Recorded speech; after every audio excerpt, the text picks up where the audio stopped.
두 번째 시간입니다. 책을 펴고 말씀을 펴고 같이 말씀을 읽도록 하겠습니다.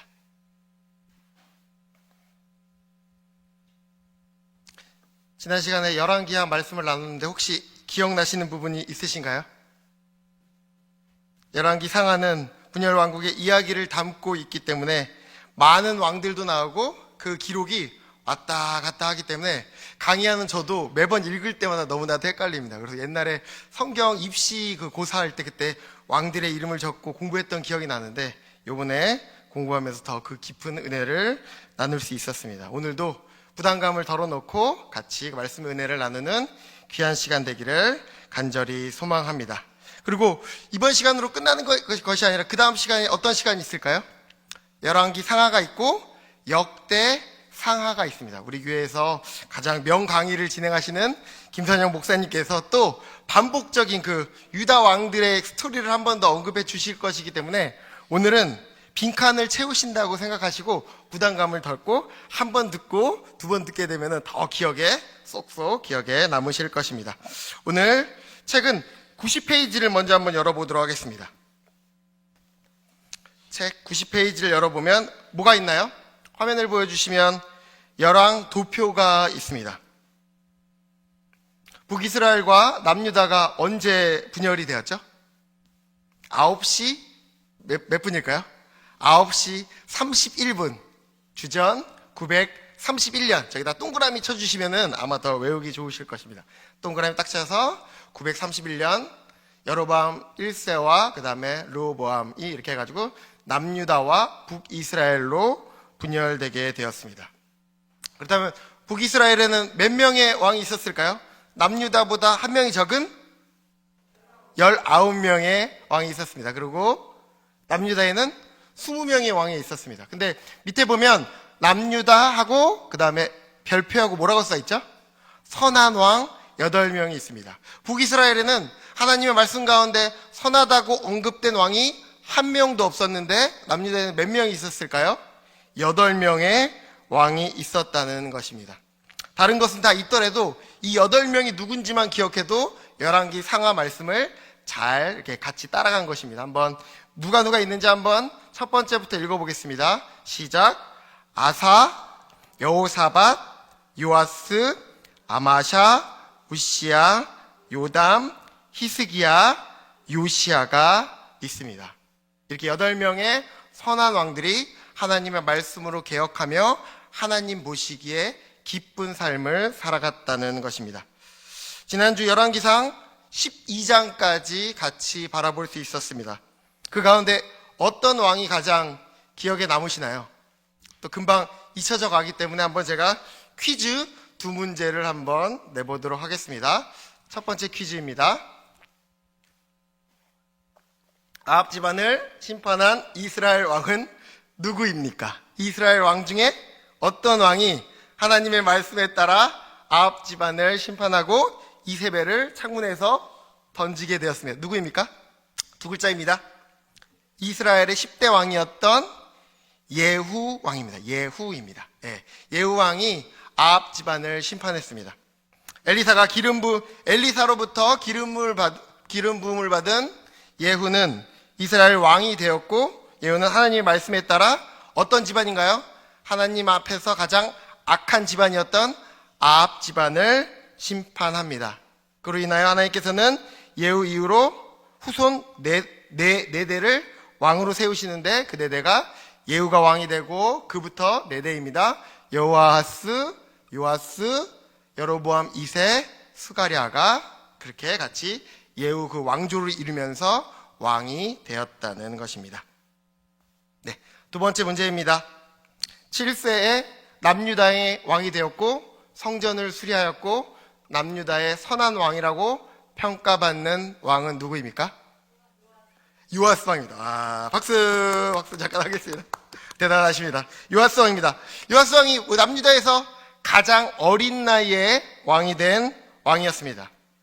하지만 대제사장 여호야다가 죽고 나서 그의 믿음이 흔들렸다고 합니다. 그럼 두 번째는 요아스 다음에 그 다음 나이로 가장 어린 나이에 된 왕이 누군가요? 그 왕도 선한 왕인데 세 글자 요시야 왕입니다. 요자로 시작되는 사람은 뭔가 하나님 말씀 앞에서 되게 선한 왕이었던 것 같습니다. 네.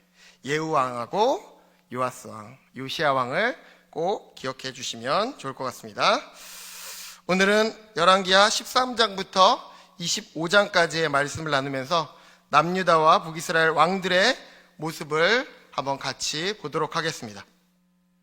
먼저 13장부터 15장까지의 말씀을 보면 책에 이렇게 기록되어 있습니다. 이스라엘의 8명의 왕은 악한 정치를 하고 유다의 아마샤와 아사랴는 어떤 정치입니까? 선한 정치를 하였다는 것입니다. 이스라엘의 예후 왕이 죽고 누가 그 왕조를 이어받았을까요?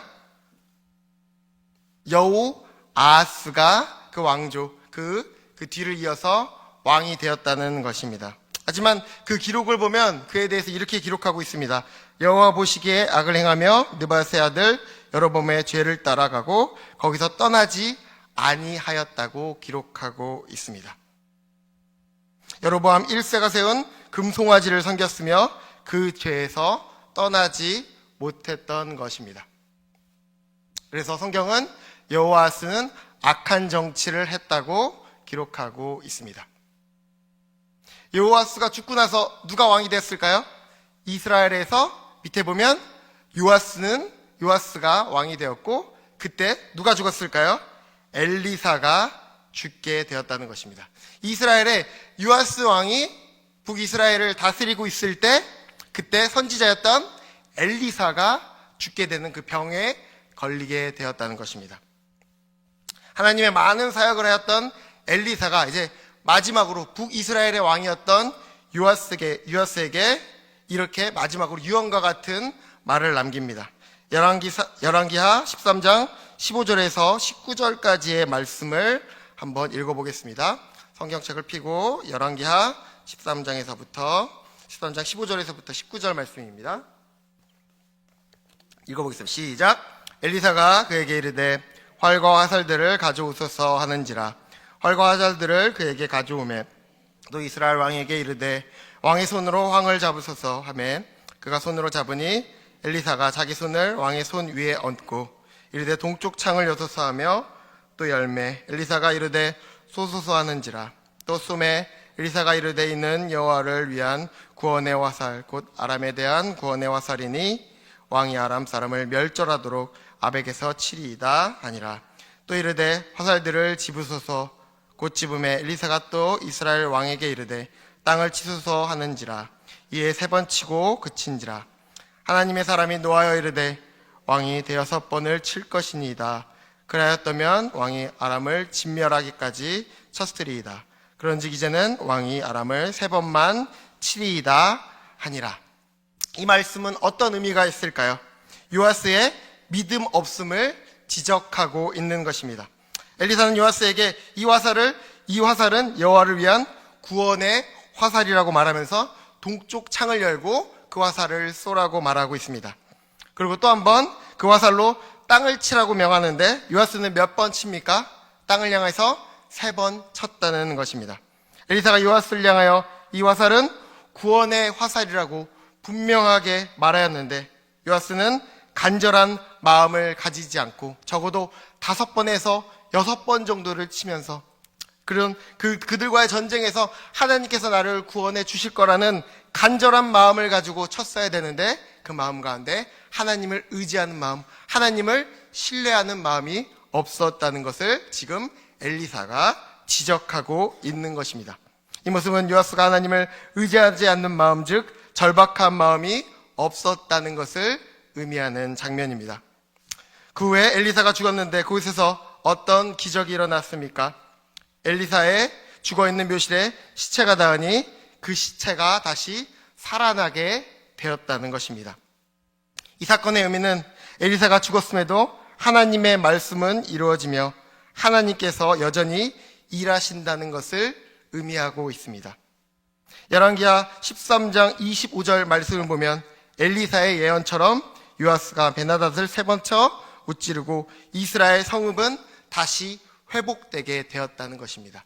만약에 엘리사의 말과 같이 화살을 5번에서 6번 쳤으면 그가 그 베나단을 3번 아니라 5번, 6번 쳐서 그 민족을 멸망시킬 수도 있었지만 하나님을 신뢰하지 않고 하나님의 그 기도의 능력, 하나님의 능력을 신뢰하지 않을 때 3번 만에 큰 대승을 얻게 되었다는 것입니다. 이 말씀을 보면서 생각나는 것은 우리도 하나님께 대한 간절함이 있어야 한다는 것입니다. 하나님께서는 우리의 기도를 들으시고 그 기도만큼 이루어 주십니다. 요즘 우리는 하나님께 어떤 기도를 하고 있습니까? 형식적으로 기도하는 것이 아니라 하나님께서 이 기도를 꼭 들어주실 것을 강한 믿음을 가지고 강한 마음을 가지고 있을 때 하나님께서 그 기도를 이루어 주신다는 것입니다. 14장 말씀을 보면 아마샤가 유다의 왕이 되었습니다. 아마샤는 남유다 왕 가운데 선한 왕으로 그는 왕이 된 후에 자신의 아버지를 죽였던 신복들을 죽이게 됩니다. 하지만 그들의 자녀들은 죽이지 않았다고 기록하고 있습니다. 왜 그렇습니까? 그 이유는 모세의 율법에 따라 죽이지 않았다는 것입니다. 신명기 24장 16절 말씀을 한번 읽어보겠습니다. 앞에 화면이 준비되어 있나요? 그 다음 넘기시면 네, 함께 읽어보겠습니다. 시작. 아버지는 그 자식들로 말미암아 죽임을 당하지 않을 것이니 각 사람은 자기 죄로 말미암아 죽임을 당할 것이니라. 이처럼 아마샤는 하나님의 말씀을 따라 살아간 선한 왕이었다는 것입니다. 그리고 7절 말씀을 보면 에돔과의 전쟁에서 승리한 기록이 기록되어 있는데 여기는 한 절만 기록되어 있지만 역대하의 말씀을 보면 더 자세하게 기록되어 있습니다. 역대하 25장 6절에서 9절까지의 말씀입니다. 한번 읽어보겠습니다. 또 은백달란트로 이스라엘 나라에서 큰 용사 10만 명을 고용하였더니 어떤 하나님의 사람이 아마샤에게 나와서 이르되 왕이여 이스라엘 군대를 왕과 함께 가게 하지 마옵소서. 여호와께서는 이스라엘 곧 온 에브라임 자손과 함께 하지 아니하시나니. 8절입니다. 시작. 왕이 만일 가시거든 힘써 싸우소서. 하나님의 왕을 적군 앞에 엎드러지게 하시리이다. 하나님은 능히 돕기도 하시고 능히 패하게도 하시나이다 하니 아마샤가 하나님의 사람에게 이르되 내가 100달란트를 이스라엘 군대에게 주었으니 어찌할까? 하나님의 사람이 말하되 여호와께서 능히 이보다 많은 것을 왕에게 주실 수 있나이다 하니라. 아멘. 아마샤가 에돔과의 전쟁을 위해서 누구를 용병으로 삼았을까요? 북이스라엘 사람들을 10만 명을 얼마? 은 100달란트로 용병으로 고용했다는 것입니다. 남유다의 30만 명과 북이스라엘의 10만 명, 40만 명을 가지고 에돔과의 전쟁을 치르려고 나가려고 하는 순간 하나님께서 한 선지자를 통하여 북이스라엘의 에브라임 지파를 내버리고 온전히 하나님만 의지하라고 말씀하신 것입니다. 이때 어떻게 반응했나요? 그는 벌써 100달란트를 북이스라엘에게 지급한 상황이었고 10만 명의 군사를 두고 전쟁에 나가는 것은 너무나도 어리석은 선택이었지만 아마샤는 선지자의 말을 따라 북이스라엘 10만 명을 돌려보내고 에돔과 싸우러 나갔다는 것입니다. 하나님께서는 그 말씀에 순종한 아마샤를 승리케 하셨으며 아마샤는 하나님이 어떠한 분이신지 잘 알게 되었습니다. 이만큼 남유다 백성 가운데 하나님의 말씀에 순종하며 나아간 이런 8명의 왕들이 있었다는 것입니다.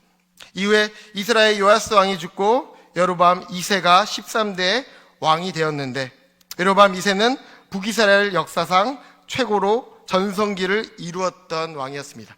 그는 41년 동안 이 북이스라엘을 다스렸으며 다윗과 솔로몬 시대의 영토를 대부분 회복했다고 합니다. 세상적인 눈으로 보았을 때 그는 아주 뛰어난 왕이었을지 모르지만 그는 하나님 보시기에 악을 행하였고 여로보암 1세의 죄를 그대로 본받아 유상 숭배를 한 왕이었다고 성경은 기록하고 있습니다. 그토록 놀라운 업적을 이룬 여로보암 2세에 대한 성경의 기록은 딱 3글자입니다. 무엇입니까? 악했다는 것입니다. 아무리 세상 가운데 많은 업적을 남기고 성은을 행했을지라도 하나님 보시기에 악한 삶은 아무런 의미도 없고 헛된 삶임을 우리에게 말해주고 있습니다. 이제 14장 말씀을 함께 보도록 하겠습니다. 14장 말씀 보면 남유다 아사랴 왕과 북이스라엘 왕 스가랴, 살룸, 무나헴, 부가히야, 베가가 기록되어 있습니다. 먼저 남유다 왕부터 보도록 하겠습니다. 남유다 아사랴라고 그 열왕기하에는 기록되어 있는데 역대하를 보면 아사랴가 아니라 우시야라고 기록되어 있습니다. 그렇기 때문에 아샤랴와 우시야는 동일 인물이라는 것을 우리가 꼭 기억하면서 성경을 볼 수 있어야 합니다.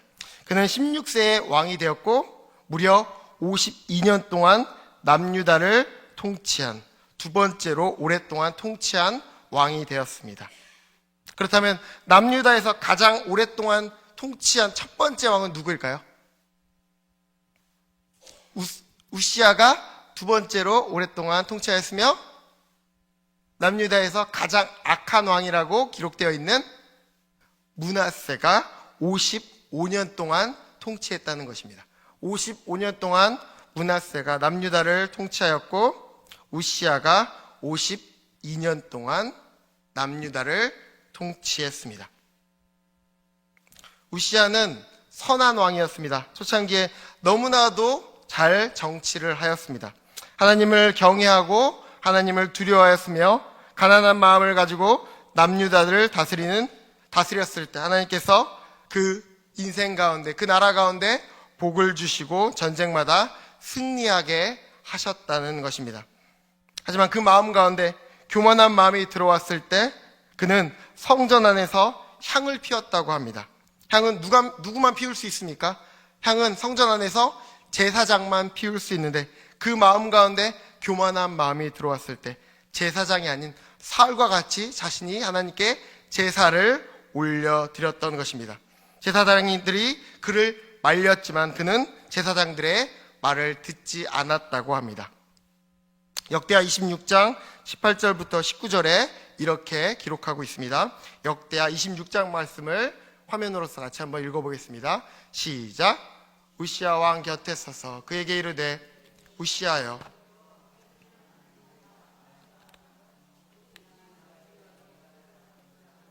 다른 자손 제사장들이 할 바니 성소에서 나가고서 왕이 범죄하였으니 하나님 여호와에게서 영광을 얻지 못하리이다. 19절입니다. 우시야가 손을 향로로 잡고 분향하려 하다가 화를 내니 그가 제사장에게 화를 낼 때에 여호와의 전한 향단 곁 제사장들 앞에서 그의 이마에 나병이 생긴지라. 우시야는 당시 제사장들의 말을 듣지 않았습니다. 그리하였을 때 하나님께서 어떻게 하셨습니까?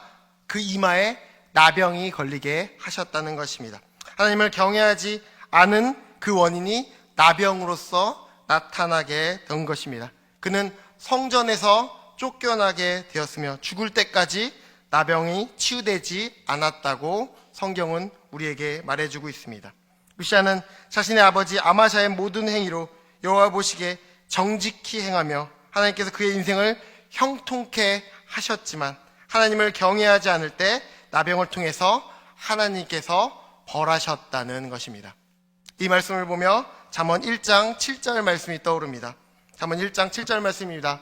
여호와를 경외하는 것이 지식의 근본이거늘 미련한 자는 지혜와 훈계를 멸시하느니라. 잠언 1장 7절의 말씀과 같이 우리의 삶은 하나님을 경외하는 삶을 살아가야 합니다. 하나님을 경외하는 삶을 살아가는 자들에게 하나님께서 형통의 은혜를 더하여 주실 것입니다.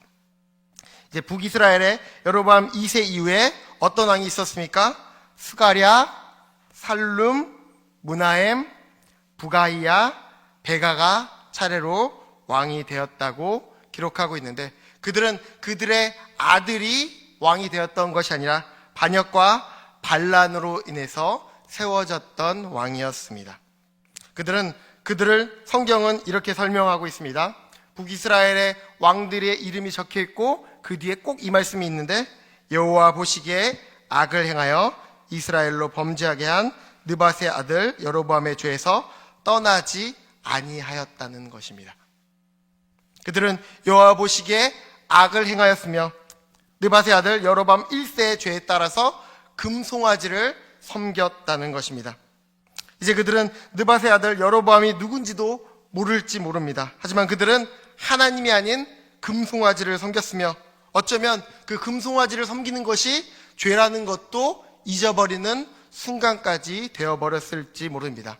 하지만 하나님께서는 하나님 보시기에 금송아지를 섬기는 것은 어마어마한 죄라고 분명하게 말씀해 주셨습니다. 하나님께서는 이때 호세아 선지자를 북이스라엘에 보냈는데 하나님께서 그들을 향하여 이렇게 말씀하셨습니다. 호세아 4장 1절과 2절 말씀에 이렇게 기록되어 있습니다. 함께 읽어보겠습니다. 시작. 이스라엘 자손들아 여호와의 말씀을 들으라. 여호와께서 이 땅 주민과 논쟁하시나니 이 땅에는 진실도 없고 인애도 없고 하나님을 아는 지식도 없고 오직 저주와 속임과 살인과 도둑질과 간음뿐이요 포악하여 피가 피를 뒤이음이라. 하나님의 말씀에 순종하지 않은 그 나라를 향하여 북이스라엘 왕들을 향하여 하나님께서는 호세아 선지자를 보내셨는데 그 땅에 진실도 없고 인애도 없고 하나님을 아는 지식도 없었다는 것입니다. 하나님 자체를 모르며 금송아지를 섬기는 것이 죄인지를 모르는 세대였다는 것을 말해주고 있습니다. 그 땅에는 저주, 속임, 도둑질, 간음이 이어지며 살인의 사해이 계속 이어지게 되었습니다. 그렇기 때문에 우리는 하나님의 말씀을 바로 알아야 한다는 것입니다. 그들은 금송아지를 섬기는 것이 죄인지조차 모르는 세대였습니다. 이 말씀을 보면 다음 세대의 친구들이 떠오르곤 합니다. 시대가 빠르게 변해갈수록 하나님의 말씀을 그저 신화로 생각하면서 말씀을 가까이 하는 것이 아니라 말씀 앞에 서는 것조차 다음 세대 친구들이 꺼리고 있다는 것입니다. 우리가 말씀을 가르치지 않을 때, 그 말씀의 은혜를 흘려보내지 않을 때 북이스라엘 왕들과 같이 자신들이 여로보암 1세의 그 죄를 따라서 금송아지를 섬기는 그것조차도 죄라고 여기지 않는 세대가 곧 오게 될 것을 우리에게 말해주고 있습니다. 우리는 말씀의 선생이 되어서 우리 다음 세대 친구들을 위해서 기도하며 말씀을 가르칠 수 있어야 합니다. 그리고 열왕기하 15장 32절부터 38절에는 유다의 요담 왕에 대해서 기록하고 있습니다. 요담 왕은 유다의 어떤 왕이었습니까? 유다의 선한 왕이었다고 우리가 잘 알고 있습니다. 열왕기하 15장 34절 말씀 보면 요담은 그의 아버지 우시아의 모든 행위로 여호와 보시기에 정직하게 행하였다는 것을 말해주고 있습니다. 그는 하나님을 알았기 때문에 북이스라엘처럼 금송아지를 섬기거나 바알신을 섬기지 않았습니다. 그리고 요담은 우시아가 행했던 교만함도 없었다는 것입니다. 역대하 27장 2절 말씀을 보면 요담을 이렇게 기록하고 있습니다. 함께 읽어보겠습니다. 요담이 그의 아버지 요시아의 모든 행위대로 여호와 보시기에 정직하게 행하였으나 여호와의 성전에는 들어가지 아니하였고 백성은 여전히 부패하였다는 것입니다. 그의 아버지가 성전에 들어가 향을 피우며 월권을 행한 것처럼 그는 똑같이 그의 아버지를 똑같이 따라한 것이 아니라 하나님을 경외하는 삶을 온전히 살아갔다는 것입니다. 그런 삶을 살아갔을 때 하나님께서 그의 인생 가운데 어떤 복을 주셨습니까? 아람과의 전쟁에서 승리케 하셨고 아람 자손들이 100달란트와 밀 만고르, 보리 만고르를 바치게 되었습니다. 하나님께서는 그의 인생 가운데 승리를 경험하게 하셨고 형통의 은혜를 흘려 보내주신 것입니다. 그리고 역대하 27장 6절 말씀을 함께 읽어보겠습니다. 시작.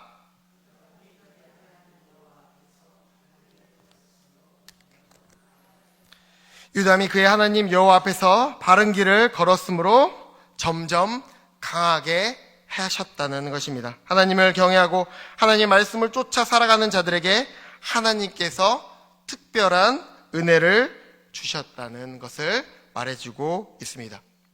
이번 파리 올림픽 때 남자 마라톤 세계 신기록이 나왔는데 베이징 올림픽보다 6초가 더 빠른 시간이 나왔다고 합니다. 세계 신기록이 몇 시간이냐면 2시간 6분 26초로 에티오피아 타마라 툴라라는 사람이 세계 신기록을 거두게 되었고 금메달을 따게 되었다는 것입니다. 우리는 아무나 할 수 없는 것을 해낸 사람들을 향해 박수를 보냅니다. 많은 훈련과 인내의 시간을 견뎌냈기 때문입니다. 이처럼 요담 또한 하나님을 온전히 섬기기 힘든 시대 가운데서 하나님을 경외하며 하나님의 말씀을 따라갔을 때 하나님께서 그의 인생 가운데 차고 넘치는 특별한 은혜와 복을 허락해 주셨다는 것입니다. 우리의 삶도 마찬가지입니다. 시대가 변할수록 하나님의 말씀에 순종하기 어려운 시대입니다. 하지만 이때 하나님의 말씀에 순종하며 구별된 삶을 살아갔을 때 요담에게 허락하신 그 특별한 은혜를 우리 성도님들의 삶 가운데 부어 주실 것이라는 것입니다. 하나님의 은혜를 기대하며 하나님의 말씀에 순종하며 나아가는 우리 모두가 되기를 간절히 소망합니다. 칠흑같이 어두운 이 밤과 같은 그 밤에 가장 빛나는 것은 하늘에 빛나는 밤의 별빛입니다.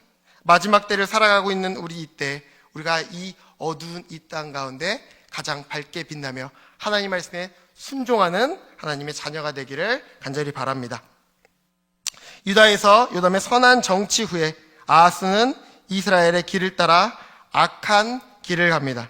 이스라엘의 마지막 왕은 애굽의 옥에 갇히고 이스라엘은 아수르에 의해 멸망을 당하게 됩니다.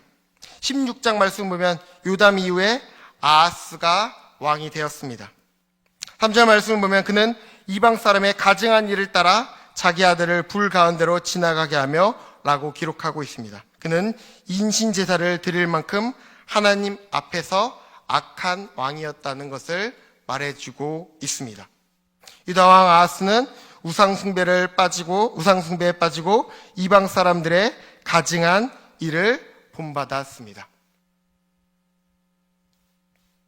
유다 왕 아하스는 우상숭배에 빠지고 이방 사람들의 가증한 일을 본받은 자였다는 것을 말해주고 있습니다. 17장은 북이스라엘의 마지막 왕이었던 호세아의 기록이 기록되어 있습니다. 호세아는 아수르의 왕 살만에셀에게 조공을 드리다가 중단하고 오히려 애굽 왕에게 조공을 드리다가 그만 살만에셀이 호세아를 괘씸하게 여겨서 옥에 그를 잡아가두고 사마리아가 공격을 당하게 되어서 북이스라엘이 주전 722년 아수르에 의해서 멸망당하고 포로로 끌려가게 되었습니다. 성경은 이스라엘 왕 19명의 왕은 모두 하나님 보시기에 앙을 행하였다고, 그 결과 나라가 멸망당하게 되었다고 우리에게 말해주고 있습니다. 이스라엘의 호세아는 악하게 행하며 애굽의 옥에 갇히게 되고, 아수르는 이스라엘을 쳐들어와 사마리아를 정복하고 이스라엘을 몰락시키게 되었습니다. 그로 인해서 열왕기하 17장에서 북이스라엘의 멸망이 기록되어 있습니다. 이 말씀을 보면서 북이스라엘과 남유다의 가장 다른 차이점은 무엇입니까? 남유다에서는 중간중간 하나님의 말씀에 순종하는 선한 왕들이 있어서 말씀으로 개혁하며 하나님께 돌아가는 시간들이 있었지만 북이스라엘 왕에 대한 평가는 여호와 보시기에 악을 행하며 여로보암의 죄에서 떠나지 않았다는 것입니다. 우리의 삶도 마찬가지입니다. 말씀을 들었지만 말씀으로 우리의 삶을 개혁하지 않는다면 북이스라엘 왕들과 같이 하나님 앞에서 악만 행하는 헛된 인생을 살아가게 될 것입니다. 하나님의 말씀이 선포될 때 그 말씀에 반응하며 우리의 마음밭에서 그 말씀이 심겨져서 옥토밭과 같이 다시 회복되는 인생길 되기를 간절히 바랍니다. 17장에서 북이스라엘이 멸망됨으로써 18장에서부터 25장까지는 남유다의 남은 그 역사가 기록되어 있습니다. 18장부터 20장까지는 선한 왕이었던 히스기야에 대한 기록이 기록되어 있습니다. 선한 정치를 한 히스기야는 아수르의 공격에 위기를 맞지만 하나님을 신뢰하였기에 하나님께서 초자연적인 방법으로 그의 인생을 도와주십니다. 히스기야는 아수르의 영향을 받은 아버지 아하스 밑에서 자랐지만 여호와 보시기에 정직하게 행했습니다. 영적 부흥을 위해 여러 산당을 제거하였으며 주상을 깨뜨리고 아세라 목상을 찍었습니다. 그는 느우스단, 그 미신으로 여겼던 민수기 21장에 기록되어 있는 노뱀까지 얻으며 하나님의 말씀에 철저하게 순종하였다는 것입니다. 히스기야는 하나님 보시기에 정직하게 행함으로써 영적인 부흥을 주도한 왕이었습니다. 열왕기하 18장 5절에서 7절 말씀을 한 번 더 읽어보도록 하겠습니다. 열왕기하 18장 5절에서 7절 말씀입니다. 시작. 히스기야가 이스라엘 하나님 여호와를 의지하였는데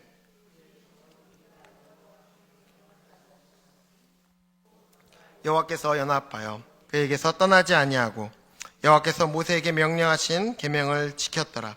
여호와께서 그와 함께 하심에 그가 어디로 가든지 형통하였더라.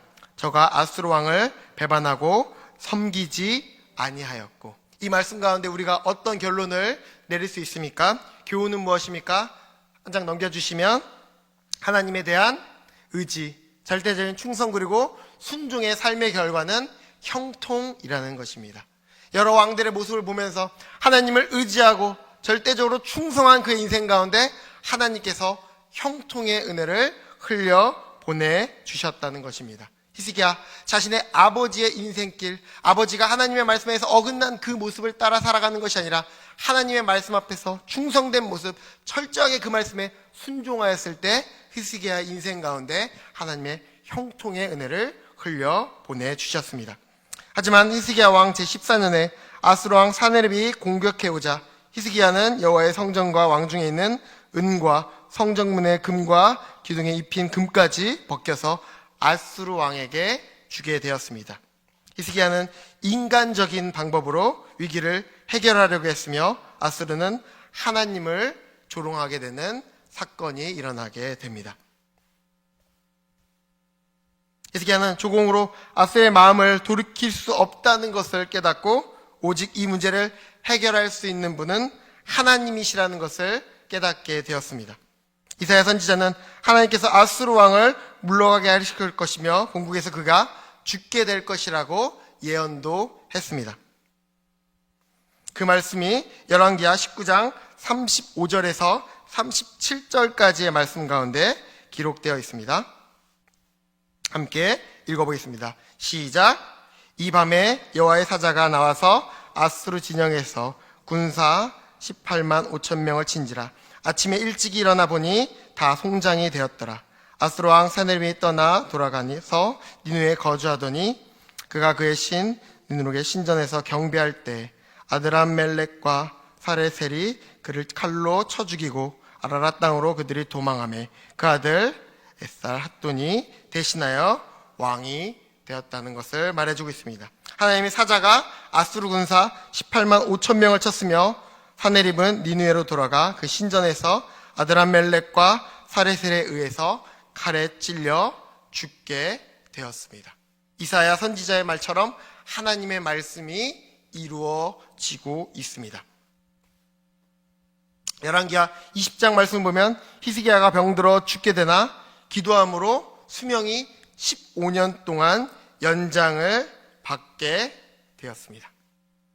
히스기야는 바벨론의 사절단을 크게 환영하고 자신의 소유물을 모두 보여주어서 바벨론을 통한 심판이 있을 것이라는 이사야의 책망을 또한 듣게 되었습니다. 히스기야 그 왕이 그 나라를 다스릴 때 그 나라가 멸망하게 된 이유를 역대하 32장 25절 말씀은 히스기야 마음 가운데 교만한 마음이 있었다는 것입니다. 히스기야의 병 고침을 받았다는 소문을 듣고 바벨론이 히스기야에게 사절단을 보냈을 때 그는 예물을 보낸 그 모습을 보고 히스기야는 그의 말을 듣고 보물고 군사고 창고의 모든 것을 그들에게 보여주었다는 것입니다. 그 모습을 보며 이사야가 이후에 남유다 땅이 바벨론에 의해서 멸망하게 될 것을 책망하고 있습니다. 히스기야 이후에 어떤 사람이 왕이 됐습니까? 남유다의 가장 악한 왕이었던 므낫세가 왕이 되었습니다. 므낫세는 악을 행하고 가증한 일을 행하였고 그의 아들 아몬도 악을 행함으로써 결국 암살당해 죽게 됩니다. 므낫세는 히스기야의 아들이며 아버지를 이어 통치했는데 유다에서 가장 악한 왕이며 가장 오랫동안 통치한 남유다의 왕이었습니다. 그는 여호와 보시기에 악을 행하였고 그 아버지가 추구했던 일과는 반대로 이방 사람의 가증한 일을 본받았습니다. 그에 붙인 히스기야가 헐었던 산당을 다시 세웠으며 바알을 위해 단을 쌓고 1월 성신을 섬겼다고 합니다. 그리고 아하스와 같이 인신 제사를 드리며 무죄한 자의 피를 많이 흘리게 되었습니다. 므낫세의 죄로 인하여 하나님께서는 남유다를 멸망하게 하실 거라고 선포하셨습니다. 열왕기하 21장 11절부터 12절까지의 말씀을 한번 읽어보겠습니다. 시작. 남유다 왕 므낫세가 이 가증한 일과 악한 열왕기하 21장 11절에서 12절입니다. 므낫세가 이 가증한 일과 악한 행함이 그 전에 있던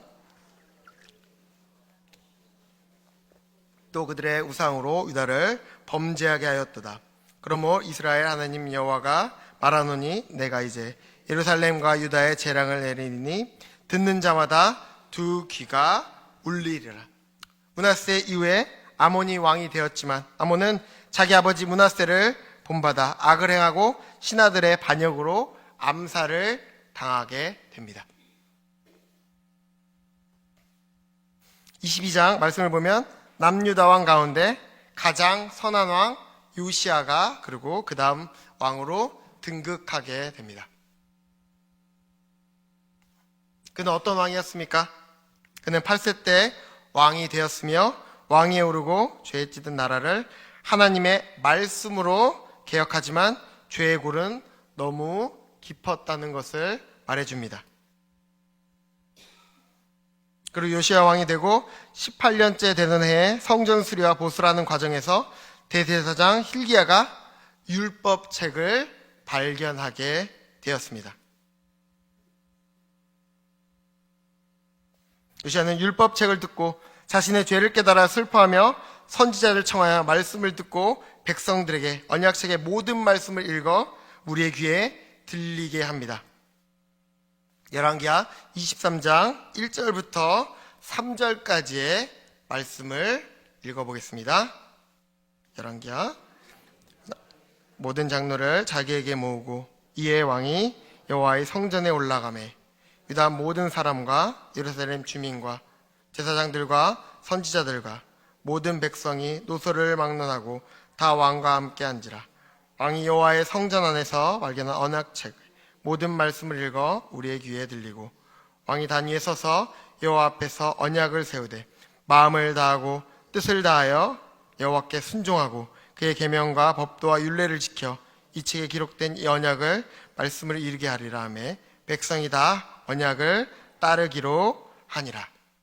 요시야는 우상을 제거하여 영적인 부흥을 촉구하고 여호수아 이후에 대대적인 유월절을 지켰던 왕이었습니다.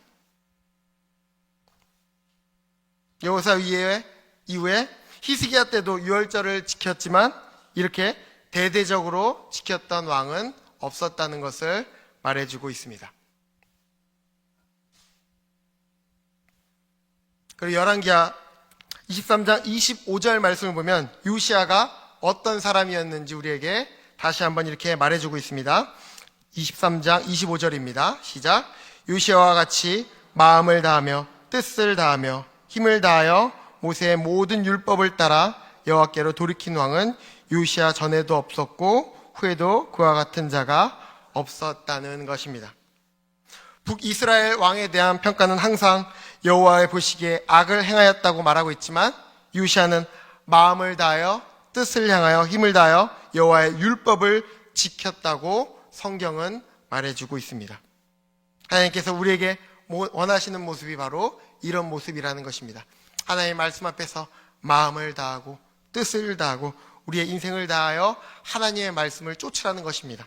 내 생각과 내 임의대로 하나님의 말씀을 해석하고 내가 따르고 싶은 그 말씀만 따르는 것이 아니라 요시야 왕과 같이, 요시야가 8살 때 왕이 되었을 때 그 말씀, 성전을 수리하다가 말씀을 얻었을 때 그 말씀에 온전히 순종하여 대대적인 유월절을 지키고 그 인생 가운데 하나님의 말씀에 온전히 순종하였을 때 그 인생 가운데 하나님의 넘치는 은혜와 축복이 임했던 것처럼 우리가 말씀을 판단하고 우리가 말씀을 해석하는 것이 아니라 그 말씀을 따라 온전히 살아가는 것이 가장 복된 길이라는 것을 요시야를 통해서 우리에게 말해주고 있습니다. 요시야 이후에 4명의 통치자는 악을 행하고 결국 유다는 바벨론에 의해서 멸망당하게 됩니다. 요시야 이후에 4명의 왕이 더 있었습니다. 4명의 왕, 그의 아들이었던 여호아스는 3개월간 유다를 다스리다가 애굽으로 잡혀가 죽게 되었습니다. 그 이후에 여호야김은 바벨론 느부갓네살 왕에 의해서 바벨론으로 끌려가게 되었습니다. 여호야김의 아들 여호야긴은 바벨론으로 끌려갔으며 그의 숙부였던 시드기야가 남유다의 마지막 왕이 되었습니다. 시드기야가 바벨론의 통치를 받으며 남유다의 왕이 되었지만 그는 바벨론을 배신하고 애굽을 따르고자 애굽을 의지하며 나아갔을 때 끝내 바벨론에 의해서 남유다가 주전 586년 멸망당하게 됩니다. 북이스라엘은 722년에 멸망당하게 되었고 남유다는 시드기야 왕 때 586년 바벨론 왕에 의해서 멸망당하게 되었습니다. 하지만 바벨론 왕은 여호야긴이 잡혀간 지 37년 후에 그의 지위를 높이고 그에게 은혜를 베풀어 주었다는 것을 말하고 있습니다. 비록 유다 지파의 다윗 왕조를 이어갈 왕들은 다시 예루살렘에서 통치하지 못하였지만 여호야긴의 자손 스룹바벨은 예루살렘으로 다시 돌아와 다윗의 언약을 이어가며 요셉까지 그 계보가 이어지게 되었습니다. 열왕기하 말씀은 우리에게 어떤 것을 말해주고 있습니까? 열왕기하의 주제를 함께 읽어보겠습니다. 시작.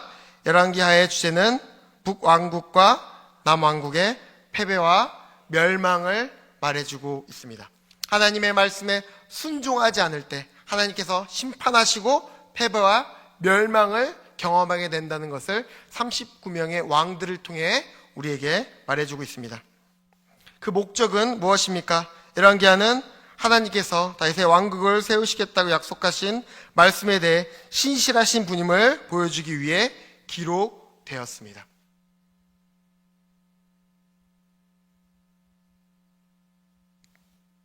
핵심 구절 2가지의 말씀입니다. 북이스라엘이 멸망당하게 된 모습, 남왕국이 남유다가 멸망당하게 된 모습을 우리에게 핵심 구절로 말해주고 있습니다. 북이스라엘이 멸망당한 이유입니다. 함께 읽어보겠습니다. 시작. 이스라엘의 자손이 여로보암이 행한 모든 죄를 따라 행하여 거기서 떠나지 아니하므로 여호와께서 그의 종 모든 선지자를 통하여 하신 말씀대로 드디어 이스라엘을 그 앞에서 내쫓으신지라. 이스라엘의 고향에서 아수르에 사로잡혀가서 오늘까지 이르게 되었노라. 여로보암이 행했던 모든 죄를 따라 행하였을 때 하나님께서는 아수르를 통해서 722년 북이스라엘을 멸망케 하셨다는 것입니다. 그렇다면 남유다는 왜 멸망당하게 되었습니까? 저기 빨간색 보이는 므낫세의 죄로 인해서 멸망당하게 되었다는 것을 말해주고 있습니다. 열왕기하 23장 26절에서 27절까지의 말씀입니다. 그러나 여호와께서 유다를 향하여 내리신 그 크게 타오르는 진노를 돌이키지 아니하셨으니 이는 므낫세가 여호와를 경노하게 한 그 모든 경노 때문이라. 여호와께서 이르시되 내가 이스라엘을 물리친 것과 같이 유다도 내 앞에서 물리치며 내가 택한 이 성 예루살렘과 내 이름을 거기에 두리라 한 이 성전을 버리리라 하셨더라. 므낫세의 죄가 차고 넘치는 그 순간에 하나님께서 므낫세의 죄로 인해서 남유다의 멸망을 선포하셨다는 것입니다. 열왕기 상하는 하나님의 말씀에 순종하지 않을 때 그 가운데 멸망과 패배만이 있을 뿐임을 우리에게 말해주고 있습니다. 그렇다면 이 말씀을 통해서 우리는 어떤 것을 적용할 수 있습니까? 열왕기하 말씀을 통해서 우리는 아하스, 히스기야, 므낫사의 모습을 볼 수 있습니다. 아하스는 어떤 왕이었습니까? 하나님의 말씀 앞에서 악한 왕이었습니다. 근데 악한 아버지 밑에 누가 태어났습니까? 선한 왕이었던 히스기야도 태어날 수 있다는 것입니다. 하나님의 말씀 앞에 순종하였던 히스기야가 있었습니다. 그 뒤에 누가 태어났습니까? 가장 악했던 므낫세도 태어날 수 있다는 것을 우리에게 말해주고 있습니다. 이 책은 우리에게 부모와 자식과의 관계를 우리에게 말해주고 있는데, 부모는 우선적으로 자녀를 하나님께 맡기지만 동시에 부모로서의 역할과 책임에 최선을 다해야 한다고 말합니다. 첫 번째 한번 읽어보겠습니다. 시작. 부모는 가정이 사랑과 진리와 은혜의 환경이 되도록 조성해야 된다. 2번, 부모는 자녀를 하나님의 교훈과 훈계로 예수님을 닮는 것을 목표로 양육해야 한다. 세 번째, 부모는 자녀를 위해 끊임없이 기도해야 한다. 네 번째, 부모는 자녀에 대한 소유의식이 아니라 청지기직 갖고 자녀의 은사와 재능을 발견하고 최대한으로 개발시키고 지원해 주어야 한다는 것을 적용하고 있습니다. 그렇다면 자녀들은 어떻게 해야 됩니까? 자녀는 자신의 믿음으로 하나님을 섬기는 것을 선택해야 된다는 것입니다. 부모의 믿음을 따라가는 것이 아니라 자신의 선택에 따라 하나님의 인도하심 따라 말씀 위에 세워져야 간다는 것을 보여주고 있습니다. 첫 번째 읽어보겠습니다. 시작. 자녀는 히스기야처럼 하나님을 신뢰해야 한다. 자녀는 히스기야가 하나님께 연합하여 떠나지 않은 것처럼 하나님께 충성해야 된다. 세 번째, 자녀는 히스기야와 같이 일관성 있는 순종을 해야 한다. 자녀는 히스기야와 같이 하나님의 말씀에 대해 확신을 가져야 한다는 것을 우리에게 말해주고 있습니다. 부모의 죄를 따라가는 것이 아니라, 부모의 그 믿음에 따라 자녀가 그 믿음이 커져가는 것이 아니라 자신이 하나님의 말씀 앞에 서서 그 말씀에 온전히 순종할 수 있어야 되는 것을 우리에게 말해주고 있습니다. 우리는 열왕기 상하 말씀을 통해서 39명의 왕들의 모습을 보았습니다. 내 모습은 어떤 왕의 모습과 닮아 있습니까? 우리의 모습이 남유다의 선했던 8명의 왕의 모습과 닮아가기를 간절히 소망합니다. 그 8명의 왕이 누구였습니까? 함께 한번 적었던 거 한번 같이 한번 읽어보겠습니다. 8명의 선한 왕이 있었습니다. 이 말씀이 다 끝나도 8명의 선한 왕만 기억해도 내가 잘 들었구나. 또 이제 김선영 목사님이 전하실 때 나는 또 들으면 되니까 걱정 안 하셔도 됩니다. 다시 한번 8명의 왕 한번 힘차게 읽어보겠습니다. 시작.